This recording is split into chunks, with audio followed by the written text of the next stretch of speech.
Compreendendo a unção, por Kenneth Hagin, capítulo 12. Entregando-se à unção. Estou convicto que quanto mais nos entregamos ao Espírito de Deus para sermos dominados por Ele, tanto mais resultados veremos.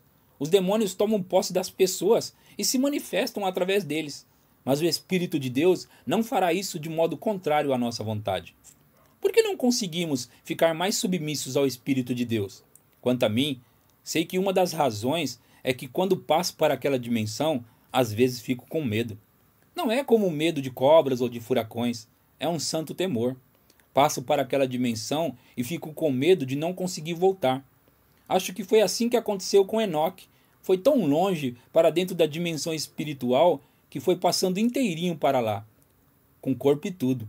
Não sei qual experiência você já teve, mas passar para aquela dimensão sobrenatural, sair da dimensão da carne, não é a coisa mais fácil de se fazer.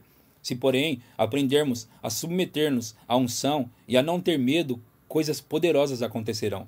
Um homem que aprendeu a fazer assim foi Smith Wigglesworth. Smith Wigglesworth ministrar. Se tivesse sabido a respeito, tive a oportunidade de ouvi-lo, pois ele estava em Dallas, em 1937, na sua última viagem para os Estados Unidos.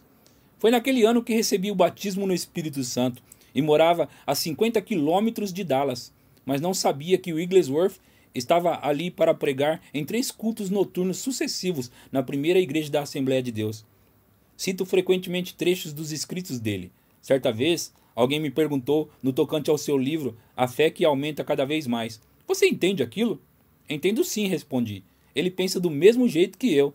Certo pastor disse: "Li aquele livro 5 vezes e ainda não entendi aquilo que ele está dizendo." É difícil entender para quem não está lá naquela dimensão. Um pastor idoso na Califórnia me disse que ouviu Wigglesworth pregar no sul da Califórnia. Falou: às vezes, quando ele começava a pregação, não conseguia transmitir nada que fizesse sentido. Ficava tropeçando em derredor. Então o Espírito de Deus vinha sobre ele.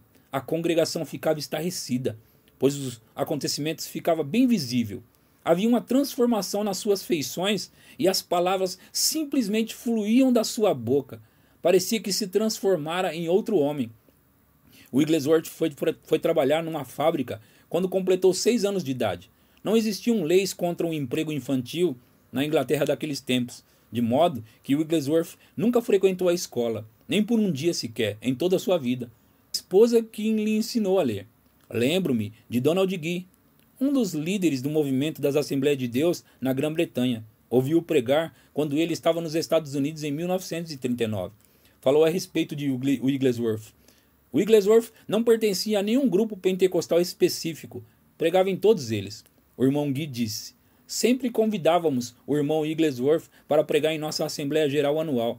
Queríamos que nossos pastores jovens tivessem contato com a unção profética dele, a fim de aprenderem a submeter-se ao Espírito de Deus.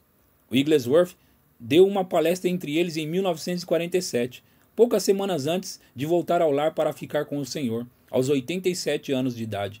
Falou a respeito de Romanos 8:11. Se habita em vós o Espírito daquele que ressuscitou a Jesus dentre os mortos, esse mesmo que ressuscitou a Cristo Jesus dentre os mortos, vivificará também os vossos corpos mortais, por meio do seu Espírito que em vós habita. Acredito que existe alguma coisa nessa dimensão que perderemos se não tomarmos cuidados.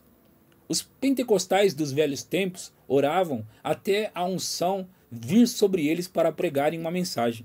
Acho que tinham algo a respeito do qual às vezes não tomamos consciência. Dizemos: somos gente de fé, é só começar. Isso é muito bom, mas só no caso de termos feito os preparativos certos.